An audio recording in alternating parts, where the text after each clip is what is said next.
Russia's global stature is enormously undergirded by its relationship with China and India. Their interest also. India, both in my view, Russia and the USA, look at India as a strategic pivot to their global objectives. Global objective is that an unduly stronger China. So I'm sure that there was a certain bonhomie and camaraderie being reassured.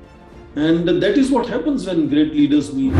You see, India is in a unique position today in that way that it has close relations with Russia and close relations with the US. And in different contexts, but they stand alone also on their own. That Russia is not unduly concerned about India getting closer to USA or developing trade or developing defense partnerships. No, it's not. Clearly, India has been calibrating both the process and the semantics. 2018, when the contract was signed, it was called contract. That time also Putin was visiting New Delhi and the joint statement made no mention of this procurement. So India has also been playing subtle along with Russia, not to provoke United States unnecessarily. You will imagine that Russia happens to be the only country developed world to whom India has extended $1 billion line of credit to promote trade and investment. You can notice historically, we have been talking of the relative decline of Russia and earlier Soviet Union. Is currently also under enormous stress domestically and international situation. Right from 2016 elections in United States, US Congress has passed several legislations directed simply to punish Russia. USA is a country of lobbies. And from Connecticut to California, this is the arms industry. And it thrives on conflicts across the world. Russia has been the most reliable partner when it comes to defense cooperation. The United States has not been a reliable partner in times of crisis, as history tells us.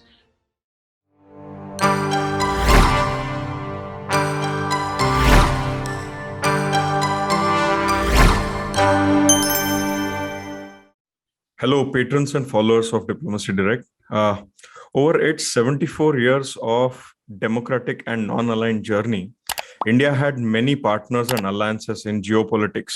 But talking about friendship, the list always starts with Russia. We've time tested this friendship, says Prime Minister Modi, with cultural ties, historical ties, defense exchanges, so on and so forth. Since we've come into existence as an independent nation, the friendship is there and it's always been growing. The relation started back in the day when mighty USSR, when India was a young, inexperienced democracy. Never to forget that we needed and looked up to Russia for diplomatic clout, for weapons, for space science, and we were mentored as well as dictated in a way. Fast forward to 2021, Indian democracy and diplomacy has won many partners with very few foes. We've shown impressive military and economic growth. However, over these years, Russia had an economic drop from year on year 7.18% GDP in 2004 to currently minus 2.95%. Russia's economy lags behind at 11th place, with India being on the 6th globally. Russian military threat is taken a backseat to Chinese aggression from the American point of view. And India is a rising global power, and Russia is the waning regional power. Clearly, Moscow needs New Delhi more and not the other way around. This visit is an indication of that significance, right? So India is closer than ever to United States, and Russia's biggest rival, the Quad, is zoning in on China's Russia prospective ally. And yet Russia is investing in India, not only trade-wise, but also with political will and investments. Hi, I am Vipul Tamane, and today on Diplomacy Direct, we are going to discuss the details about Indo-Russia relations and the recent visit by President Putin to India. To contribute their thought and value this discussion furthermore in alphabetical order, we have Ambassador Anil Trigunath and Professor Swaran Singh.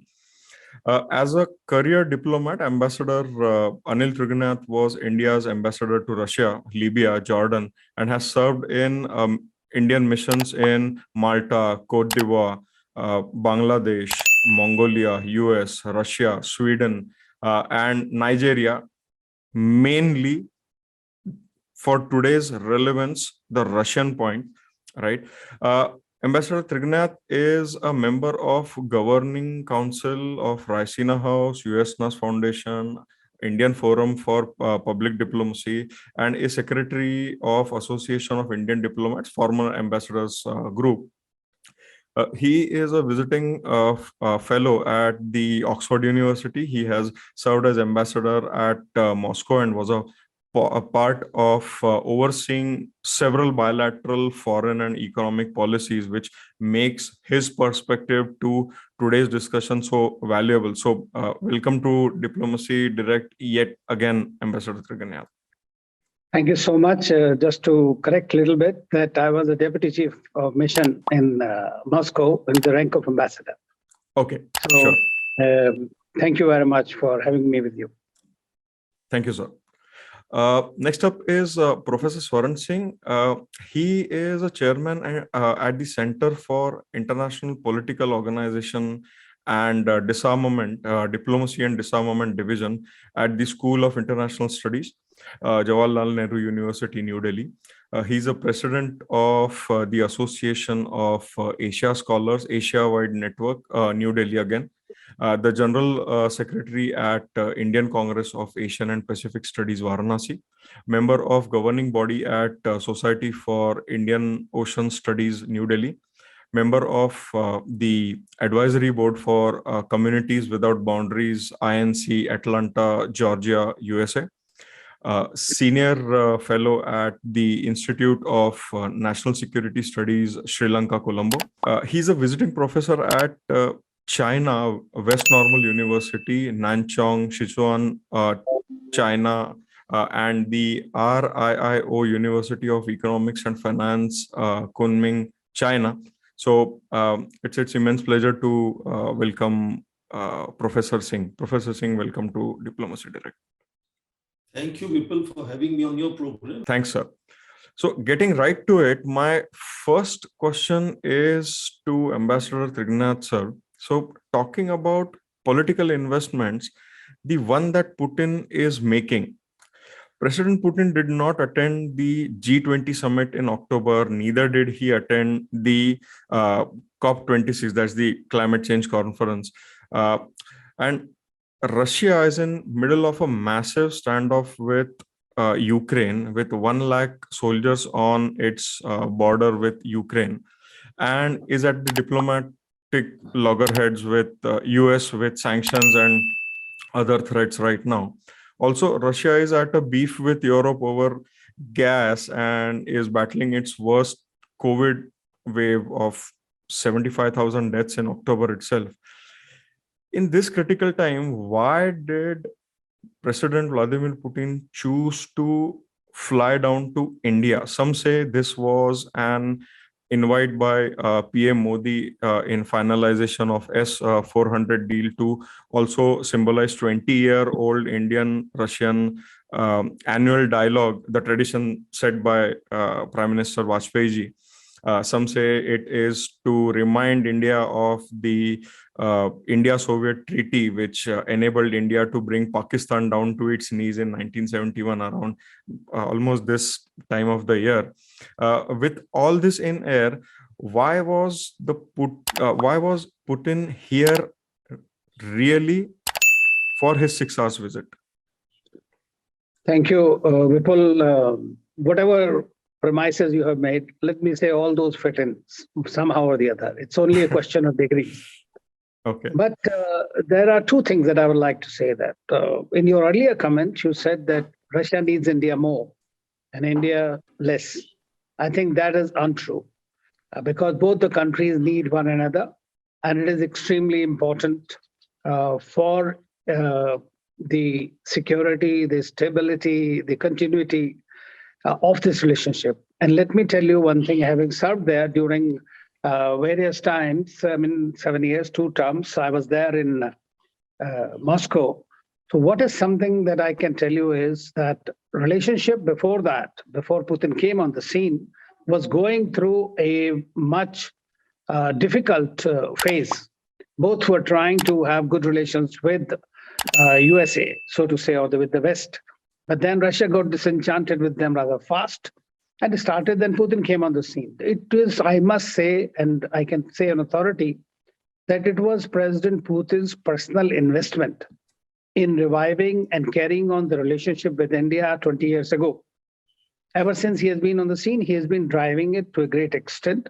And India needs Russia because, as you know, that in the defense sector, 70% of India's equipment was that of Russian Soviet origin.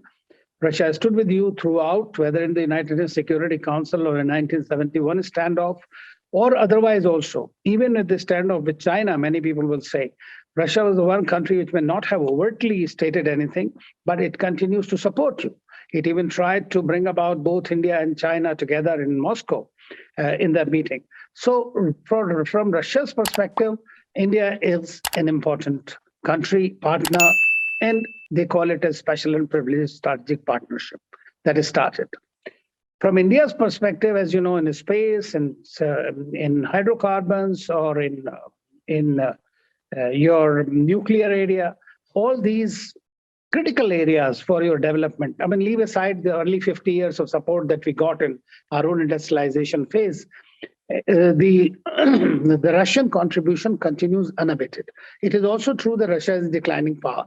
So it needs good friends. It has China as a good friend and strategic partner. It is also trying to safeguard its backyard in the Central Asia and in the Eurasian landmass. But India is unique in that sense. And why it is unique in the sense is India has good friendship and relationship with the USA, but at the same time, it goes ahead and applies its strategic autonomy to secure its own national interest. So as long as that is there, Russia knows that India is a reliable partner for them. So there's no red line between India and Russia to that extent, as of now. So I think that what these meetings, which was started by Putin at that time, and then it was converted into informal summits when Prime Minister Modi visited Sochi in 2018, and they one-on-one meeting, they spent about 10 and a half hours together only, just discussing everything. So you know that when you can do it a virtual summit, he had not gone anywhere. You mentioned he went to Biden to meet Biden in Geneva, and the second it happens to be this one. So in both these, you will see that it shows you the importance it attaches to the relationship. He wanted to convey a political message. That is one. Secondly, you can only discuss the real things when you are face to face. And Prime Minister Modi and President Putin do have that kind of a personal rapprochement or chemistry, I would say, that they deal with one another, that you saw even on the TV when this was being shown. And then you look at this, in my view, this visit was basically to kickstart something different. S-400 was already signed. AK-203 rifles has been going on for a while, it was already done with.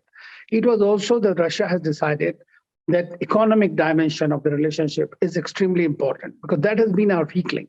So if you see through the 99 points statement, joint statement, and 28 agreements or MOUs that were signed, you will find a great footprint on the economic dimension of it, trying to create the drivers and the levers for enhancing this relationship. You will imagine that Russia happens to be the only country developed world to whom India has extended $1 billion line of credit to promote trade and investment into the Far East. And going into the Far East, inviting India as a leverage is an important. So I think that we need to look at it in a holistic manner. The relationship, which is, as they say themselves, is time-tested and is truly time-tested. So I think that Russia remains a great partner for us. and provides us whatever we need at the critical juncture when you really need a friend, when it needs to do.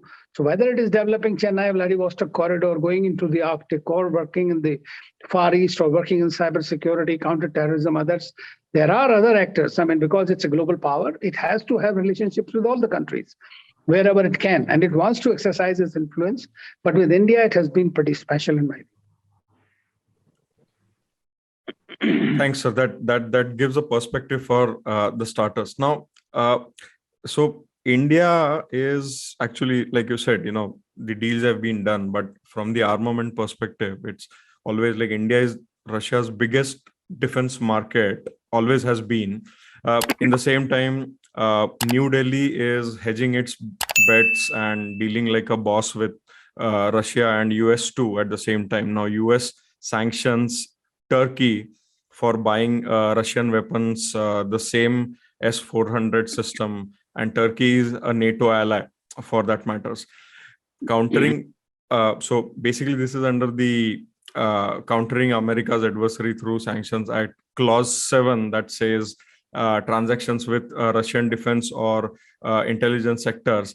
And so basically we stuck to our 2016-17 deal of S-400. And that's a technicality which actually maybe India gets through the whole thing with. So, Professor Singh, now there are talks of waivers of sanctions from Americans to, to India. Again, the technicality that I was talking about, because we had this deal in late 16-17s, way prior to the CATSA came into force. And is US taking it with a grain of salt, being the same military alliance here? Could you shed some light on this? Thank you, Vipul. We are talking here of India procuring S-400 missile systems from Russia, which are expected, as repeatedly we are told, before end of this month, the first set of missiles are likely to be received and inducted in India. That's an official position now. We also know that CATSA, as you mentioned, Countering American Adversaries Through Sanctions Act of United States, has been invoked both in case of China when it procured S-400 missiles, and then of course NATO ally Turkey. Again, sanction was slapped. So what could be the possibilities of sanctions being slapped on India?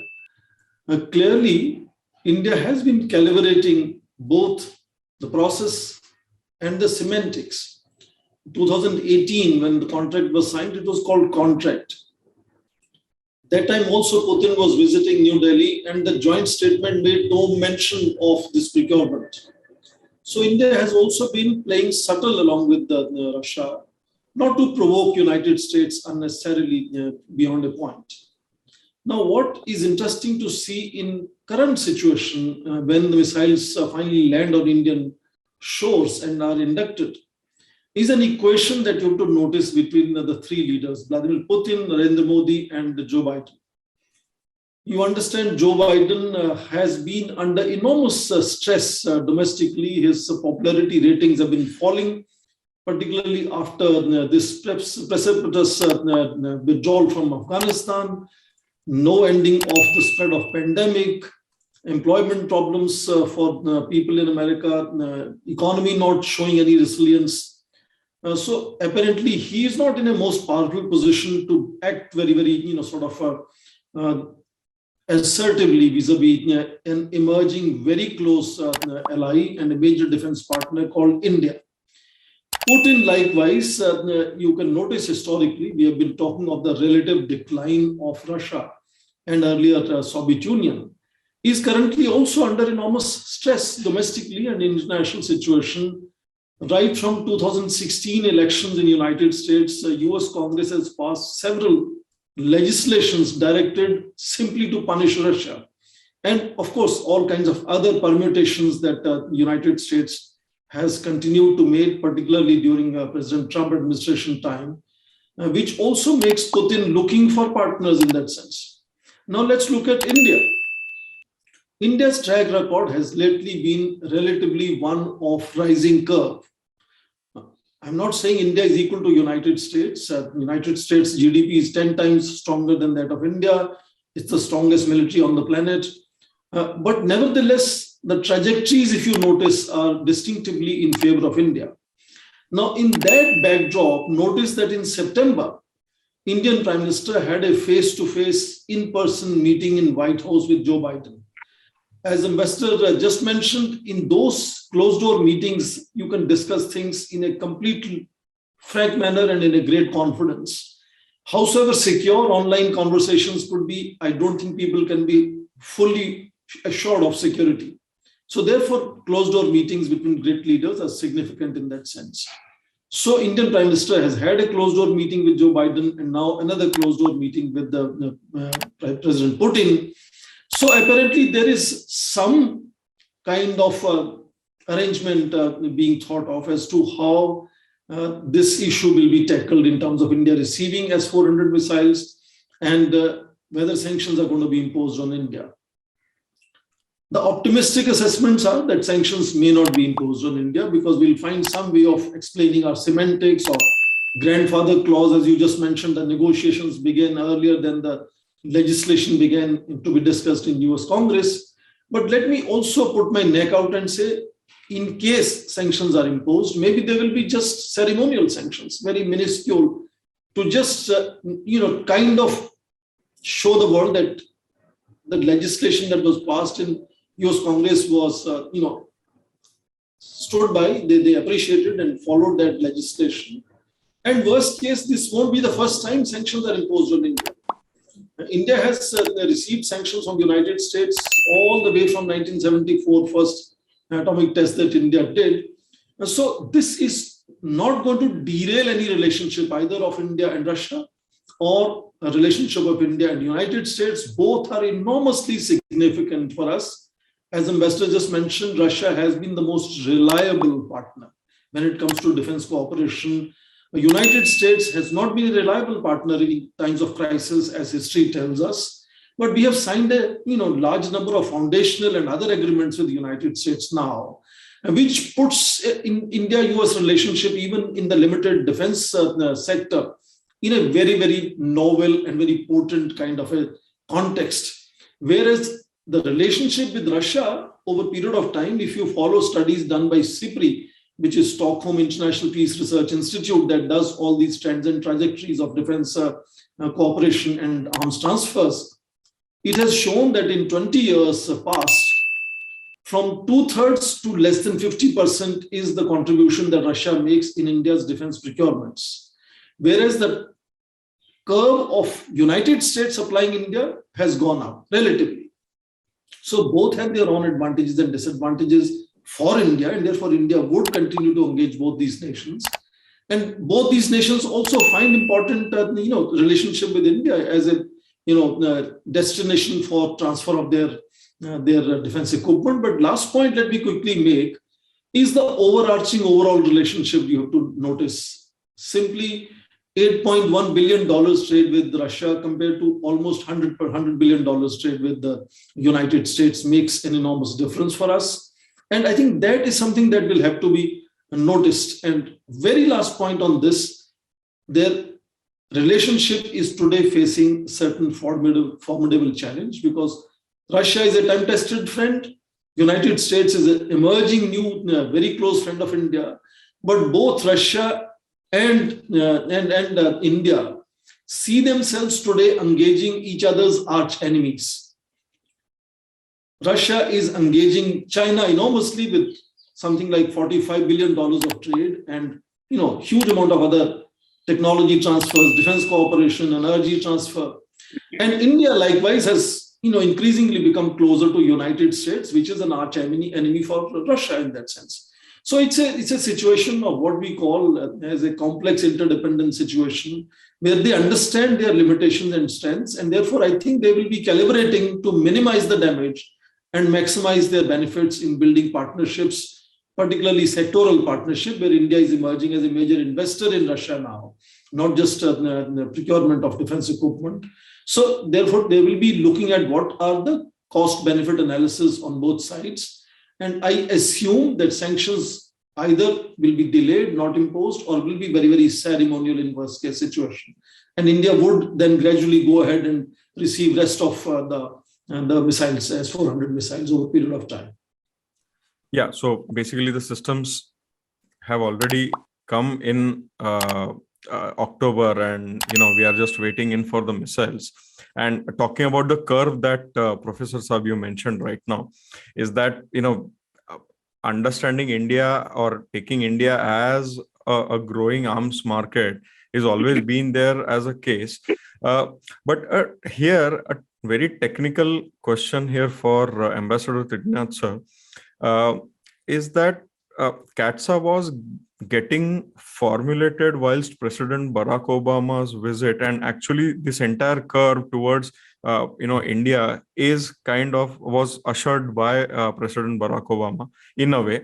So whilst his visit to India as the chief guest for 26 January 2015 Republic Day, now at that time, now let's remember that this was Obama's second term in which he wanted to bag India in the US camp of sorts. Wouldn't have there been a critical point on his agenda to deter India's buying or India having that kind of weaponry from Russia? So I think that there are two things we need to understand in this. Number one, the USA is a country of lobbies. And from Connecticut to California, this is the arms industry.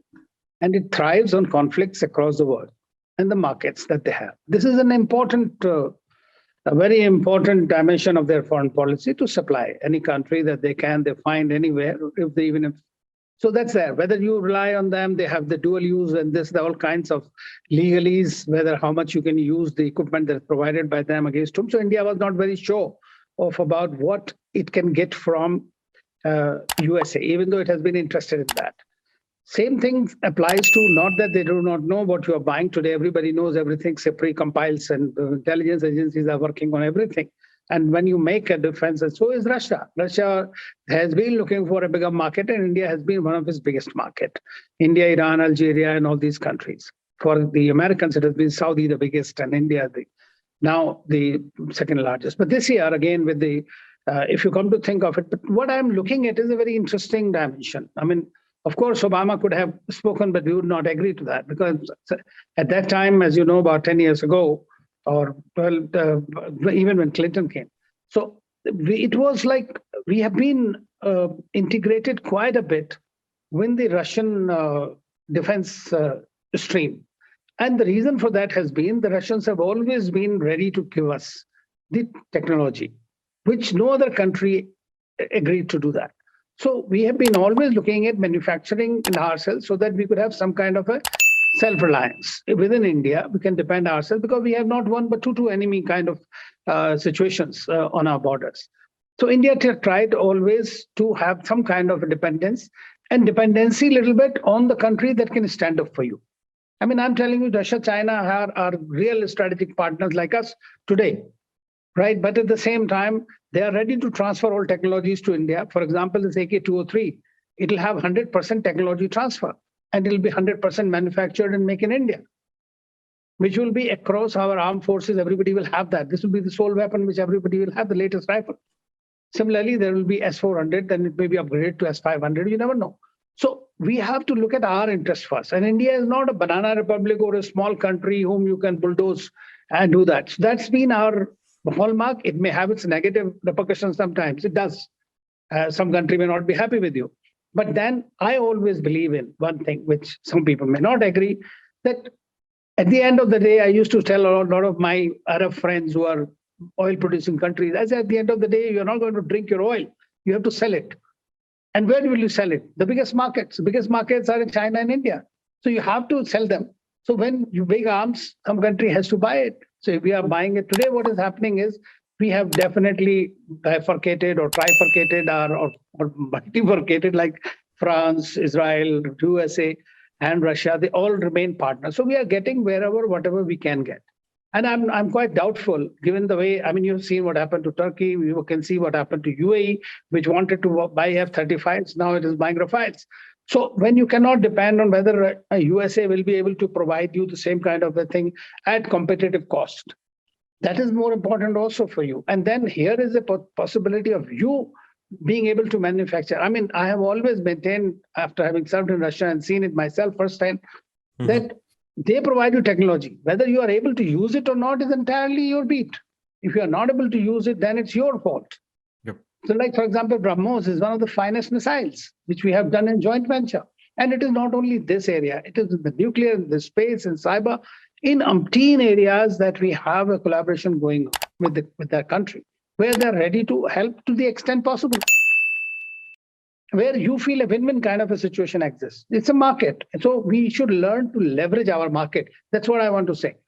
We should have some kind of a kitsa or something like those kind of things. Any country that is trying to put unilateral sanctions on you, you must be able to counter that country by some other means. This is what a country like India needs to do if you are really looking at some kind of a self-reliance, strategic autonomy and whatnot. So very well put there. And now talking about the bigger markets and then, like you said, China. So right now, Russia and China are mere partners for, you can say, for convenience, united by their hatred for United States. And it can go only as far as that in terms of longevity of the relationship is concerned. So China stays just a tool to counter US as a larger picture, maybe. Russia will never forget the 1969 Battle of Zhengbao, and now all the more with its hegemony attitude, the dragon is nudging the bear out of its hibernation, especially when China wants to expand the BRI in Central Asia, which has always been Russia's backyard. And Putin definitely sees this as Chinese interference and is not so very happy about this, and Russia has its own issue. So also China backing the the Taliban government, where Putin has been hard on radicalism and subsequent terrorism. Russia also pledges its commitment for maritime safety and security with ASEAN centrality and platforms, ergo your South China water issue. Hence, the optical Russia-China partnership doesn't seem to be of a concern to India as yet. And this also, this visit also actually cements that thought. Also, the 2+2 agenda and the outcomes clearly show that Russia chooses India over China as a strategic partner. So, Professor Singh, can you throw some more light on Sino-Indo-Russian dynamics at this juncture? Thank you. I think you mentioned me to say something about Sino-Russo-Indian dynamics. First thing that immediately comes to mind is that there is a Russia, India, China strategic triangle. Go back to 1990s, Primakov had visualized these three countries starting a trilateral dialogue, and over a period of time, this has kind of sustained itself. So that is a dialogue which sees them sitting together, just three countries, China, Russia, and India. And on several issues around the world, they have found a certain sort of overlap, or even sometimes a complete consensus on both their vision as to how to address some of these regional global challenges, and also some of their strategies. So that is the positive side, and this has seen also them orchestrating that trilateral understanding in other forums, like expanded forum of BRICS. So Brazil, Russia, India, China, South Africa also have Russia, China, India in that. And it has seen their kind of coordination becoming visible in that. And one could go and talk about other similar forums where these three countries sit together. But that is not to say that they do not have disjunctions, contestations, confrontations. We have seen last 2 years of confrontation on the border between China and India. Russia and China, as you narrated, some of them also have their own set of concerns about each other. The Chinese, almost becoming a kind of an issue. The overseas Chinese becoming an issue in the east of Russia, for example, Siberia. Or likewise, the new China now calls itself the new Arctic state, and Russia obviously is not something sees this as something to celebrate. So in fact, Russia, India would also have some issues of disjunctions between them. For example, line of credit that was announced way back in 2019 is still to come on the ground. I mean, Prime Minister had made that statement in Vladivostok of $1 billion of line of credit, but it's still to see implementation. So what I'm underlining is that nations, particularly big powers or emerging powers, do not see each other in emotional terms. They do hardcore cost-benefit analysis as to how they can maximize benefits with each other. So definitely, 4 years of President Trump, the personalized confrontationist policy, trade war technology wars with China saw China and Russia cozying up to each other. And you saw Vladimir Putin repeatedly being present on Belt and Road Forum in Beijing and even otherwise showcasing that bonhomie between the two leaders. The two summit meetings of Prime Minister Narendra Modi and President Xi Jinping 2018-19 also showcased a similar bonhomie. So in that sense, it's a kind of a complex picture of enormous amount of coordination, if not cooperation, but also elements of contestations, if not confrontation between these three states. Now, let me put something which will be easier for your audience to understand. China has had enormous amount of investments in Russia. For example, they had about 5-6 years ago signed a single agreement for import of Russian energy costing $300 billion for the next 25 years. Biggest deal. India's biggest investment so far in that oil and gas sector in Far Eastern area is about $15 billion. India's trade with Russia is about $8.1 billion.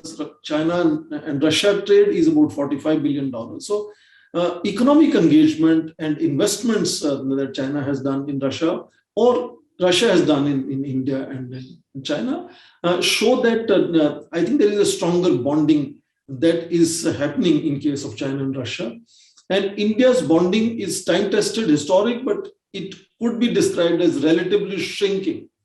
Because not only Russia has become closer to China over years, but also closer to its closest ally, Pakistan. So Ambassador would know very clearly how joint exercises have happened, and defense cooperation is being conceptualized. So both India's immediate neighbors, which we see as adversaries, have seen a certain proximity increasing with Russia. And so these are multiple pulls and pushes that are happening in that trilateral relationship. But let me finally underline the fact that when it comes to United States and its friends and allies, it still looks at this triangle of Russia, India, China as something to reckon with, because three of them have repeatedly come up with views on various issues.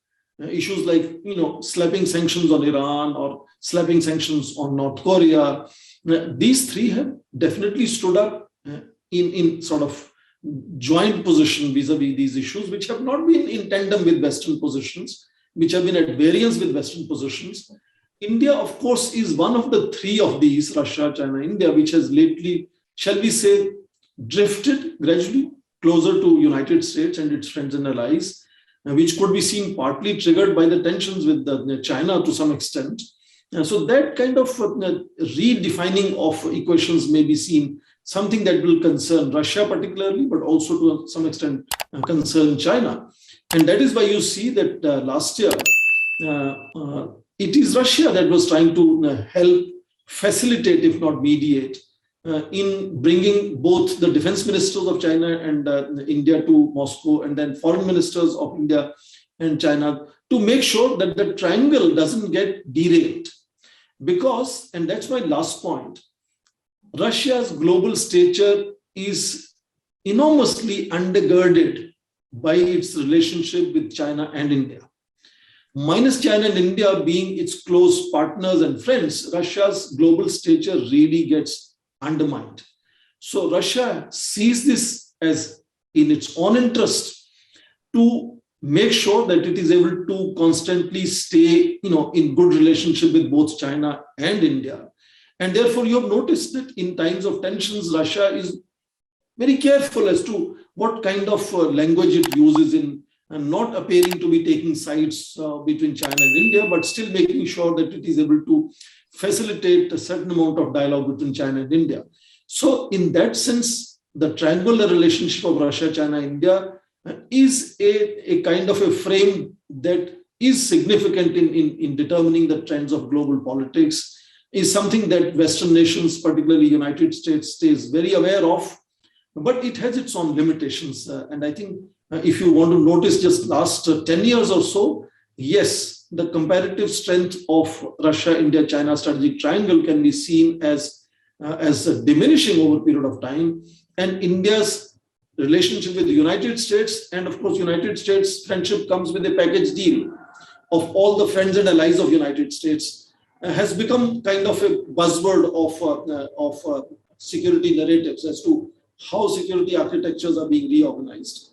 So in that sense, yes, this triangular relationship is significant, but is also witnessing certain amount of tensions and diminishing influence in global affairs. So basically, all the partnerships and alliances and positionings. So very well put, sir. So the next question is to Ambassador Triganath. Sir, India is at a stage in its diplomatic maturity, with the subsequent partnerships and alliances that we have, and that basically we want to exercise our strategic autonomy all the way. So where it has close ties and strategic partnerships with both the arch rivals at the same time, Russia and India, and not a lot of countries can actually go ahead and boast about it. But is India walking a dangerous tightrope here? I think that India is quite used to it. I mean, during the non-aligned days also, it was a real Cold War that was actually happening. And then India took the lead and tried to create an alternate pole. And with the non-aligned movement, trying to have good relations with both sides, yet without getting dragged into their bilateral, confrontations or contestations. So it has been part of, I would say, applying morality to politics. That has been the way. But I think today what has happened, if you remember, that our External Affairs Minister very clearly saying that our Prime Minister Modi, made a statement in the UK in the context of West Asia that if I have to go to Saudi Arabia, I'll go to Saudi Arabia. If I have to go to Iran, I will also go to Iran. If I have to go to Israel, I'll go to Israel. So that shows that you are dehyphenating the relationships to suit your own interest. And that every country do. Basic purpose of the foreign policy is essentially to serve your national interest. Whatever the national interest country perceives today, with whichever partner, to whatever extent possible, that you go ahead. So today, we don't believe in the term alliances per se, unless it's an international solar alliance. So what we do is basically we look at it as multiple alignments for a particular cause. And that was the reason that even in the Indo-Pacific context, Prime Minister Modi, when he spoke at Shangri-La, he did not exclude China from the Indo-Pacific. It was very clearly wanting inclusive, yet a rule-based international order, which everybody should basically respect. And now you see that when Prime Minister Modi also chaired this maritime security meeting at the UN Security Council, for the first time it happened, the only P5 leader or president or head of a state was President Putin, who was present there in that meeting personally. He attended that meeting. So it shows that there is a very a different kind of trust there. That is very important in any relationship when your security is concerned. Now we know that China and Russia are very close. And they are close because in the geopolitical context. And I have always believed that if America really had good sense and the US and Russia could have some modus vivendi, then a very large number of conflicts across could have been avoided or subsumed. But China's growth is very different, which is now directly challenging the authority of the United States. So it looks at it in a very different way. So whatever it is now, the Russia being the political power, it may be a declining power, but so is America, so is Europe. I mean, so there are always a cycle of powers which comes back and forth. So we'll see now. Today, the economic power, India is third in purchasing power parity. So we are going to get there somehow. So that's where our contestation with China will also grow because of the influences, regional influences. This is a part of the game that will continue. So I don't see we are walking any dangerous rope or anything because, see, it only happens when you want to go and fight for somebody. And I don't think the Indian establishment today feels or even believes, even if they do, that will be misplaced, that any country will come to your rescue if you have a war tomorrow. No. You have to be yourself strong. And I think that is the emphasis of the government, is to strengthen yourself first. Because whether it is Russia, whether it is China, whether it is America, I have always believed that if you talk to them from the position of strength, then only you are respected. That's it. As simple as. Otherwise, you are just use and throw kind of a partner, which has happened to Pakistan or to some other or whatever. You use them, you pay for it. But if you want to be respected and be part of that big table and want to be a part of the decision making and want to be heard, you have to have that kind. And that strength comes from economic strength. Fortunately, we are doing reasonably well there. So that is good. Literally, we are making the answer stronger. Now there is a focus on our next gen industrial revolution or whatever through Make in India or whatever it is. But you need to keep partners. I mean, because we are a big market, but we are also going to eventually be part of the global value and supply chains if we have to grow that big. So if we want to become that big, we need to work together with other countries because tomorrow's war is not going to be very physical wars. They are going to be more technology-driven wars. Absolutely. So talking about the big tables, the key takeaways from the summit, including the big ticket defense agreements, whilst retaining 60% of India's defense imports from Russia, the production of AK-203s rifles, and then the 10-year military cooperation with annual exercises in both countries are, clearly the indicators that President Putin is going steady on the strengthening the bilateral relations. And PM Modi and President Putin have met 19 times since 2014 and have a great relation and transparency. Professor Sir, what must have Putin said to Modi in all transparency behind the closed doors regarding his view on India's recent US partnerships? I think definitely in face-to-face closed-door meetings, several clarification must have been sought and given, I understand. Because there are several irritants that have gradually come up in the bilateral relationship. Some of them were also visible in the meetings of foreign ministers and defense ministers. For example, Sergei Lavrov did make mention about their concerns about what is happening in Indo-Pacific, about the quadrilateral security framework. Indian defense minister with the meeting with Russian defense minister made mention of tensions with this increasing militarization in the neighborhood, alluding to China in that sense. So I'm sure that there was a certain bonhomie and camaraderie being reassured. And that is what happens when great leaders meet. I mean, nitty-gritties of 28 agreements being signed is not significant for me, because as Ambassador would vouch me, those drafts must have been cleared maybe weeks before they were signed. What happens in important meetings like this is to create that understanding and trust, share notes, and give direction to where they want to take the relationship. And therefore, that is, I think, what must have happened.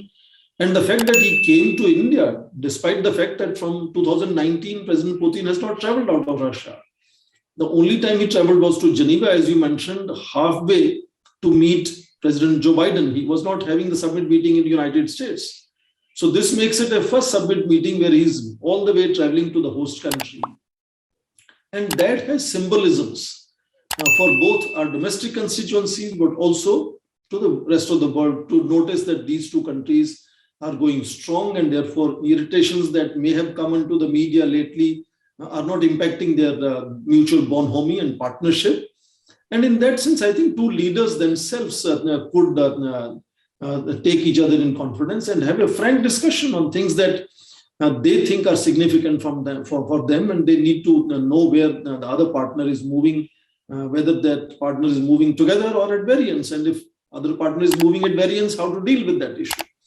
So I think in that sense, a physical meeting underlined the significance, I would say, particularly that the President Putin sort of wants to bring to this meeting, but also for the host country. You know, it's an important meeting that face-to-face conversations took place. I'm sure very, very intense preparations were made for these conversations. So both symbolisms and also giving strategic direction to the bilateral relationship is what I think is the big takeaway, other than the 28 agreements that we have read in the media were signed. That, of course, some of these were, of course, also not signed. Logistics exchange agreement, for example, could not be signed. And the explanation was that the Russian naval chief wasn't here to sign it, and that it will be signed soon.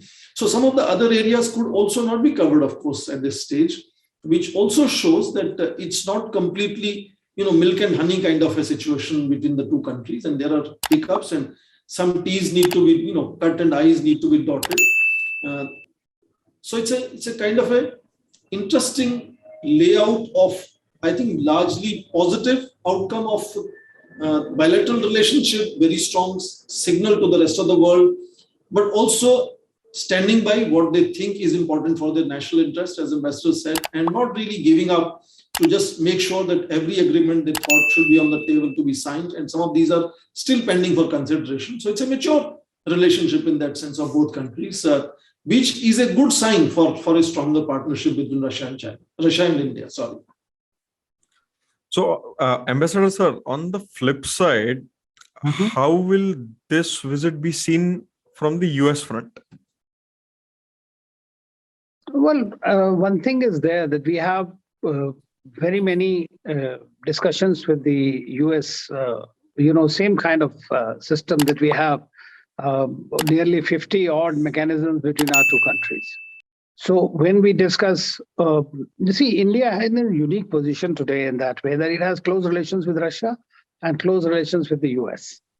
And in different contexts, but they stand alone also on their own. So US definitely will look at it how. And US will not be unduly concerned, nor is Russia concerned by, I want to tell you from the information interactions that I have had, that Russia is not unduly concerned about India getting closer to USA or developing trade or developing defense partnerships. No, it's not. As long as there is no alliance that is going to directly impact on its own security. So that is very clear. Likewise, USA also has very similar position. That's why USA is on the one parallel track, Indo-Pacific context or otherwise democracy or whatever, is continuing to enhance its footprint with India. And Russia also continues to do that. So which clearly says that there is, what are they looking at? And I can put it like a banya in the way that you look at it. If you are buying $5 worth of thing from a country, you buy $5 or $6 worth from me. That will keep them happy. Mm-hmm. So that's there. Secondly, what Professor said very rightly is that during this meeting, there are always wrinkles that happen, understandings happen. For example, we are so much worried about what the Foreign Minister Lavrov said about Indo-Pacific. But we are not looking at what President Putin himself said. See, the Foreign Ministry, and Professor Singh also knows, in Russia, it is not the China, it is not the Foreign Ministry that calls the shots. It is the ILD and the parties, this, that. Whereas on the other hand, in Russia also, there are Kremlin, and then there is a view to fight out in the world and make whatever noises, statements you make. But on the other hand, there is a reality. And will it eventually, as you also mentioned about Russia-China relationship, Professor mentioned, in the larger interest also, India, both, in my view, Russia and the USA, look at India as a strategic pivot to their global objectives. Global objective is that an unduly stronger China, which if it goes malignant, is not good for Russia nor good for China. So therefore, any objectives that can calibrate that, not the growth, economic growth per se, but any kind of a malignant kind of a growth, that I think would be probably desirable both from the strategic point of view. So I don't see that that's the reason that you are seeing the leeway and a bit of a softy kind of a sweep. This thing. And as far as the RELOC, the logistical agreement is concerned, it was not really because of the will to do. It will just shortly be signed in no days. It was just the technicalities of it. I would say that's it, without going into further details. So well summed it up, sir. So basically, India is itself on its self-sufficiency as an arms manufacturer, from that industry to drug and medicine research. In a long run, a self-reliant producer and not a serial buyer in a way. That's again a concern for Russia and for many other sectors that way. Russia needs India's endorsement as its accelerated isolation is getting evident. And does Russia need India more or not? Any other front, or from US trying to woo it on the other end? India. Only time will tell. But India, though being the practitioner of non-alignment, will never forget that Russia has been a time-tested friend, forever. So, Professor Singh and Ambassador Triggernath, sir, thank you for your time and views and bringing such a value to this discussion session. Thank you so much.